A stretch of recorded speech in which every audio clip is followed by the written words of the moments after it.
So we're going to run a Chimera map here on our Earthquake Juggernaut. So these are the mods on it: minus max resistances, extra damage is lightning, the crit and crit multi, and then cursed with vulnerability.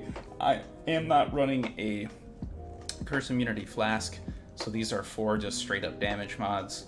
Let's see how it does. It's pretty tanky. I think it should be able to handle it okay, though sometimes the minus max res and extra elite damage combo is a little bit rough.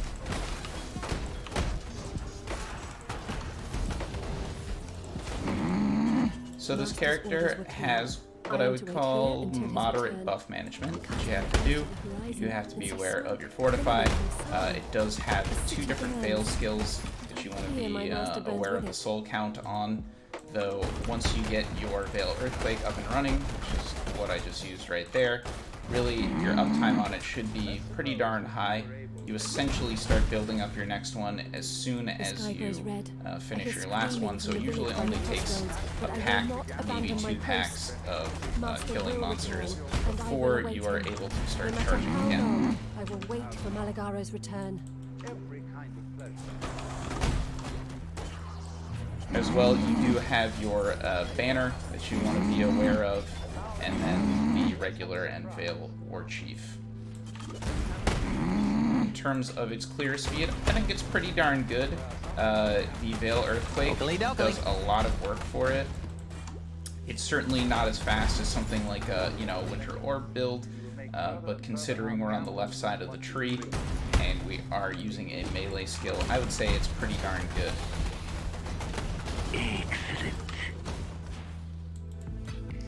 Single target damage is respectable. You'll see at the end when I fight Chimera. You can comfortably do Guardians. I've killed Uber Elder several times on it, but I wouldn't call him a bossing character or anything like that. We did recently make a switch to using Crimson Dance and getting our bleed chance up to 100%, which did help pretty significantly actually with both clear and with boss killing. And we're just going to skip that Zana for now, just to keep the length of this clip shorter. So you can see the AoE too is very respectable. In part, or mostly, that is because we have 10 endurance charges and we are a Juggernaut, so we get 5% AoE per endurance charge with 10 of them. So we basically have a little bit more than a free increased area of effect gem.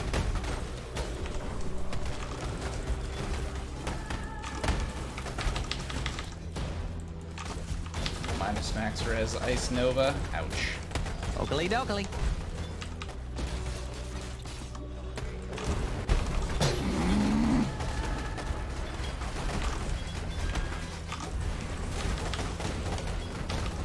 One bad thing about Earthquake, which you just saw there, is sometimes if you try to slam the ground over like a hole or a rock or something, it does fail.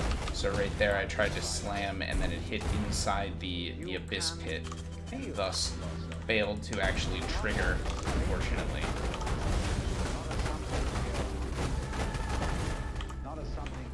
So you can see, even though I was actually getting shocked a little bit by Chimera there, and I have the Vuln curse on me, and the extra crits and all that, and I'm not using my pots here on these guys, I can tank the stuff pretty well. Another layer of defense that you do have is that you actually stun stuff pretty effectively.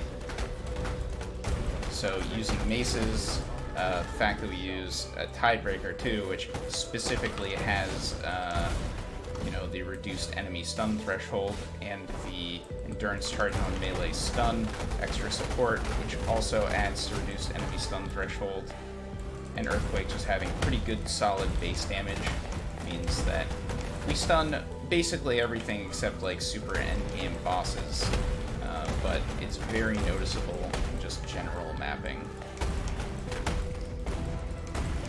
It's also very noticeable in delves, where you start getting stuff that is higher health and maybe doesn't get instantly one-shot. So a more relevant layer of defense than a lot of times I think people give it credit for.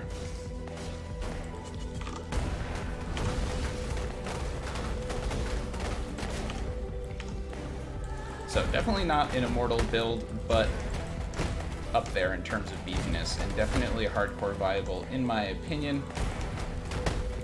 There's probably some little adjustments you could make to improve hardcore viability a little bit. But you could probably play as is, as long as you're aware of its weaknesses.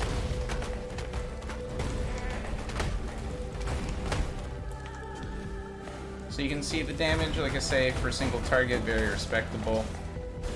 You know, not god tier or anything by any stretch of the imagination. This is the key to a But totally does the job. Really well rounded in terms of its map clear and boss killing. Excellent lab runner. Solid and pretty deep delves. I've gone to about 400-ish depth comfortably, I think, without dying at all. You really don't just randomly die unless you're totally not paying attention, or you encounter a mob that steals your endurance charges. That actually can be the kiss of death. I would say that's probably the biggest weakness in terms of something you may randomly encounter or encounter in a memory.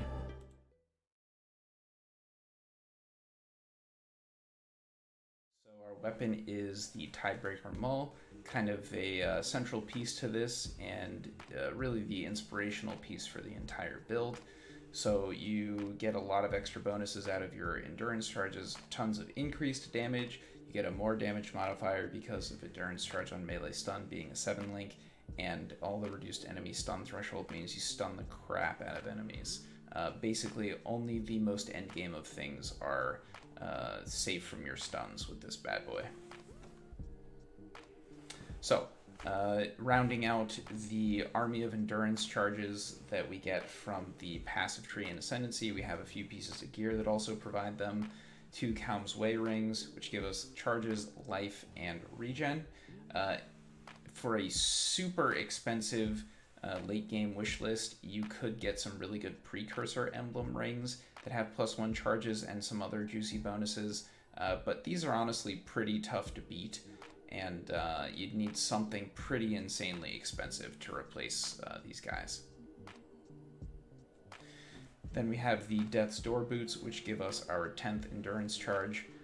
One of the more expensive pieces of gear that I have, but it does some pretty awesome things. Bleed immunity is amazing, good solid movement speed, decent resistances, and the elemental ailment duration is mostly not noticeable on this character, in part because you are effectively immune to freeze and chill. As far as the enchants go, movement speed, if you haven't been hit, as I have here, is a really good one. Attack and cast speed is okay if you've killed recently, and I also like regen if you've been hit recently. As well, it is possible to get some corrupted boots or synthesized boots that give you an additional endurance charge, and that's a really, really insane, again, super expensive upgrade for these guys, but honestly the bleed immunity is worth so much by itself. I'd need quite a nice pair of corrupted boots to replace these. The helmet is one of the more important pieces here too. You want this lab enchant. It makes Earthquake just feel a ton smoother, and it has a really, really good interaction with Veil Earthquake, helping you make sure that your Veil Earthquake is just up all the time. As well, if you can really afford it as sort of a wish list mod, the Delve mod of nearby enemies take increased physical damage is awesome to have on this guy, but I just bought this and I got a good deal on it, and it's filling out the resistances I need, so I haven't bothered trying to upgrade it or recraft it or anything. Next, let's go down to our gloves here. The hemophilia gloves, you do not need to have them with the vulnerability corruption. I got super duper lucky and actually slammed a Veil Orb on a couple pairs myself and just managed to hit this. So if you are not so lucky and don't have the currency to afford these are probably 2 or 3x, depending on when in the league you buy them. Then you can totally run vulnerability on a Blasphemy Aura, and that'll work just fine. If you need to, you can use the Impresence Amulet, which allows for no mana reservation when running Blasphemy as an aura. I did that for quite a while, and it works really, really well. and that amulet also has great flat physical damage and solid life and all that on it too. So definitely a totally great way to go. But instead, we just have a rare amulet, which has, stats you need: life, damage, resists. Nothing fancy here. There's nothing you can really get on an amulet that augments, pure physical damage builds a ton besides the flat fizz. But we did craft Aspect of the Spider, though this doesn't have to go on the amulet and could go on another piece if you do run the Impresence setup. Next piece here is the Glorious Plate chest that we chose, and I reference Glorious Plate because you do really want to run one of those if you can. Astral Plates are nice for the resistances, but if you can meet your resistance demands without an Astral Plate, a Glorious Plate is better because there is no movement speed penalty on it. And as mentioned previously, movement speed is more valuable on this character than most. So, you could also craft Aspect of the Spider on this guy if you really needed to. But, anyway, this is just a place you're getting life and resists, pretty much. Armor would be okay as well. Maybe a super late game, sort of like high-end wish list type thing would be the 7th Link MAME support, so that you could run that on your War Chief totem setup as well.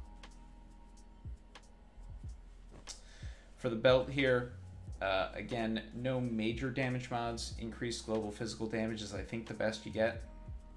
You can get reduced extra damage from critical strikes, or life recovery rate are also some pretty excellent mods. Probably life recovery rate being the one you really want if you can afford a fancy schmancy belt. Otherwise, you're just looking for life and resists. Stygian Vices are really not that necessary. They don't add a ton of damage on this, since the Tidebreaker has pretty darn good base damage as is. There may be something you want to grab on an Abyss Jewel that warrants doing that, but anyway, the point is that it is not necessary, and instead getting some of these other juicy Elder mods seems like a better option to me. As well, this is a decent place to craft Aspect of the Spider if you go in Presence there. Then we have the Blood of the Keruli Flask. Amazing flask, especially if you get the life recovery rate on your belt. And it's just the only flask that can really put a dent in a life total of this size. Not that mine's even that insane. There's plenty of people with a lot more life than this, but it's enough that you really see your life fly up in combination with your other forms of sustain if you take a big chunk of damage. Quartz Flask here is pretty important, allows for an easier time running through a pack of monsters with Veil Earthquake up, and also allows you to move from one section to another in a really large pack of monsters by just running rather than leaping, which you actually want to do most of the time, assuming you've already procced your Fortify. I don't really need Curse immunity or Freeze and Chill immunity or Bleed immunity with this build, so I just threw a bunch of other couple other like utility mods on here, so 3% life regen seemed pretty darn good to me. Similarly, I threw 15% of damage from hits leached as life during Flask effect on this guy. It is very noticeable against, especially against like faster hitting but nasty attacks, such as the Eradicator Elder Guardian, or let's say if you just want to face tank Hydra's Barrage or something like that. You really kick leech into high gear pretty quickly while this is up, and it feels great. Very, very noticeable. I was thoroughly impressed with this mod when trying it. Lion's Roar, too much damage. If you're going to run a melee physical build, it's practically mandatory, and we care about armor too, so just a no-brainer. And then the Quicksilver Flask here, either want charge recovery or duration and movement speed. More movement speed the better, for all the reasons that I outlined earlier.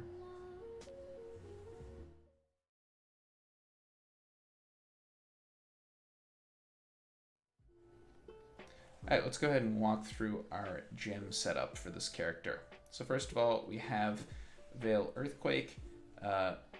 Kind of mandatory link for Earthquake is less duration This is the most important skill gem to get 20 quality on.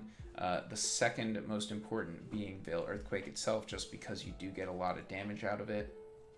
But less duration just makes the skill feel so much better, and reduced skill effect duration stacks nicely with the Helm enchant right here. Because we're pure physical and care about bleeds, we then have Brutality, Melee Physical, Maim, and Ruthless, all of which both augment the initial hit as well as the bleed damage. Same thing with the 7th link that the Tidebreaker provides in the form of Endurance Charge on Melee Stun.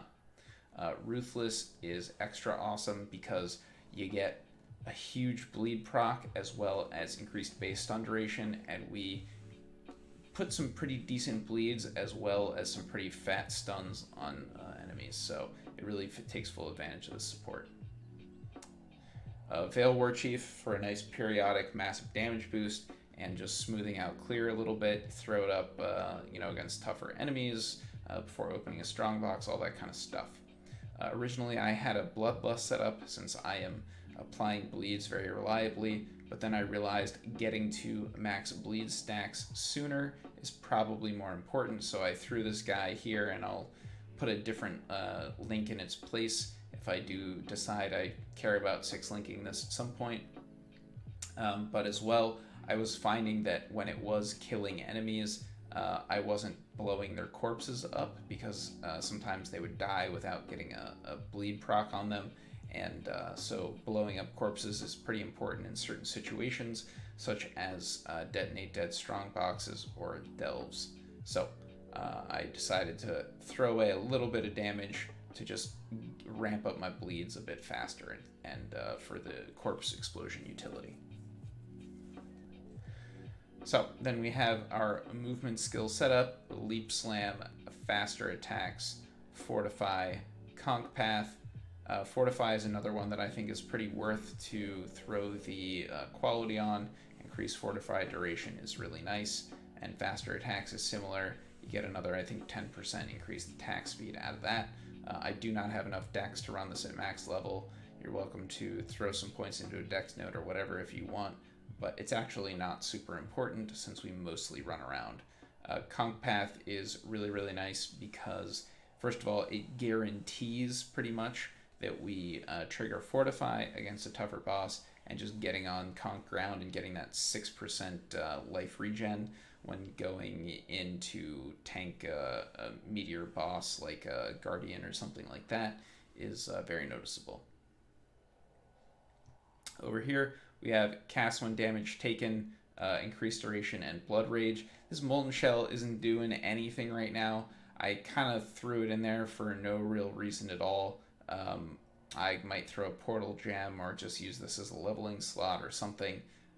Right now, I got nothing going on right here. I haven't figured out what I want to do. I could, in theory, throw another curse in and then instead craft additional curses here. I just haven't wanted to make that investment because I don't know if this is like a true end game chest or not.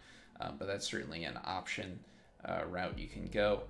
You could also do like a higher level cast when damage taken setup so that the Molten Shell is actually meaningful. Because the amount of flat armor you get is kind of a lot. But anyway, it is totally not necessary. I'm also thinking about maybe doing like a Vengeance setup or something like that instead, just to stack leech stacks a little bit faster. So kind of a flex spot right here. Finally, we have Determination, War Banner, and increased duration. Determination is unaffected by this increased duration, but War Banner is. It feels really valuable to reserve a few % additional mana in order to make it so that when you place the banner, you get a bigger adrenaline buff, and you also just get the placed banner additional bonuses for a longer period of time. And this is another banner that is another skill that is very worth adding extra quality on, because essentially you get like 1% more damage or whatever out of it. So I also threw Enlighten here just to open up the mana pool a bit more. You honestly don't have to. You can get by with this much mana, but might as well open it up, and I don't really have much else I want to throw in place there. You could throw up a golem or something like that, but I never bother with that. I don't want to make myself, weak against chain for extremely minor bonuses. It just doesn't seem worth it to me.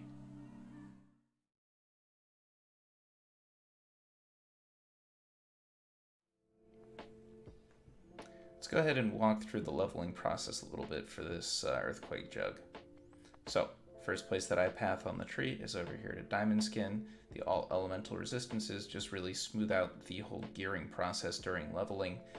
For me, I actually have this into endgame, though you may want to get rid of it at some point if you get good enough gear to support that.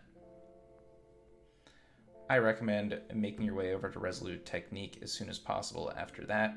Slow attack speed and poor accuracy make for clunky gameplay, so you can at least eliminate the accuracy side of the equation, and things are going to start to feel a lot smoother, and also you will just get a really nice damage boost as soon as you spec into this.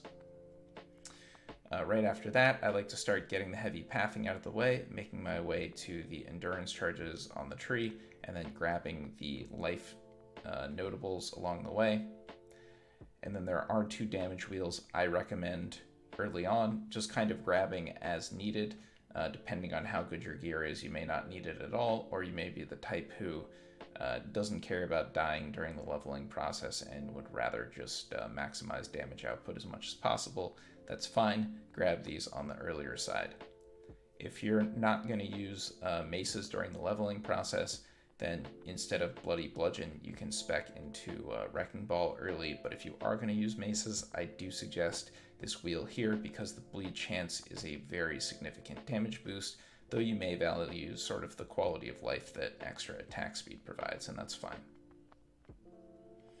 I also took 3 of the 2-point jewel sockets here. If you have crap jewels, you can pass those up and instead work on getting up into the Templar starting area, which has a nice mix of damage and defense and utility. I also suggest getting to Unstoppable first.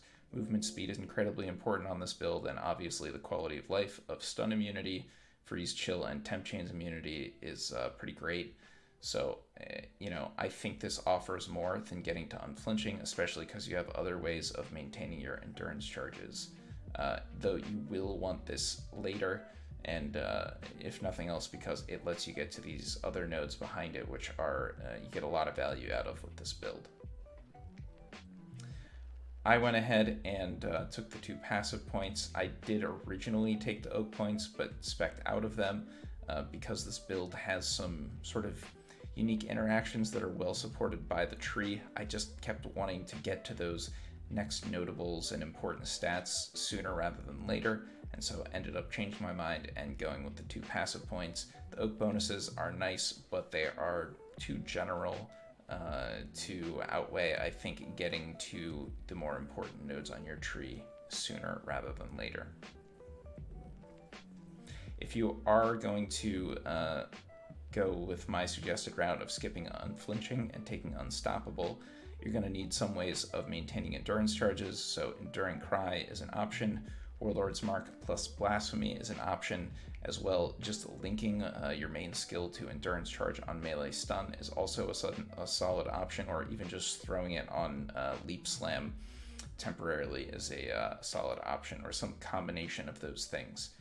But you should have no trouble maintaining your endurance charges even in lieu of this node here.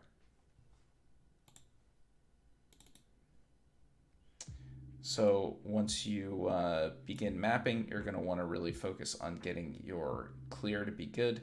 Pack sizes start to go up and efficiency starts to matter a lot more. As well, even in Acts 9 and 10, pack sizes and things start to get a little bit bigger, and the things that impact clear become more noticeable. So as such, make your way up here to this Amplify node, getting you some very much needed increased area of effect, and then as well cap your bleed chance with these nodes here and here in combination with the bleed chance on these nodes plus the Hemophilia gloves, and grab Crimson Dance. So all those things will make it so you're getting bleed explosions and you're getting a larger AoE, which enhance your clear, and then Crimson Dance makes your boss damage a lot better. Really efficient damage nodes like Bone Breaker and Wrecking Ball, you want to path to those as well. And then stuff is going to start to melt once you really begin equipping your endgame stuff like Tidebreaker. Armor Mastery is an underrated passive in my opinion, and this build wants movement speed more than most. You're not going to be leap slamming around because the attack speed is too slow, and so movement speed is more important for mobility, also because of the way damage scales with Veil Earthquake, and the fact that you can clear on the run means that movement speed is a more valuable stat than it is for a lot of folks. As well, I just grabbed this Fat Life node here, and that's pretty much it for the points that I took beyond the last tree that I just showed you.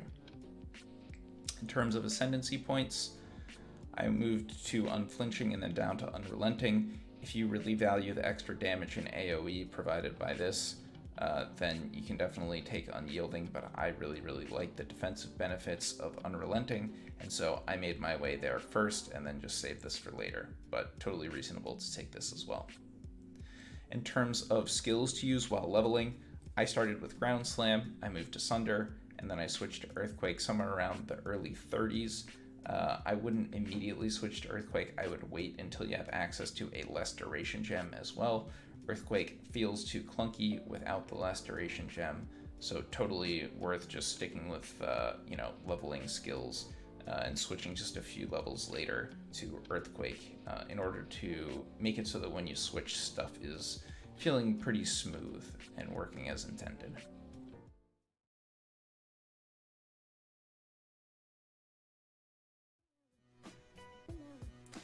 You're looking here at a level 95 passive tree for the Earthquake Jug. This is currently what my tree looks like on the character.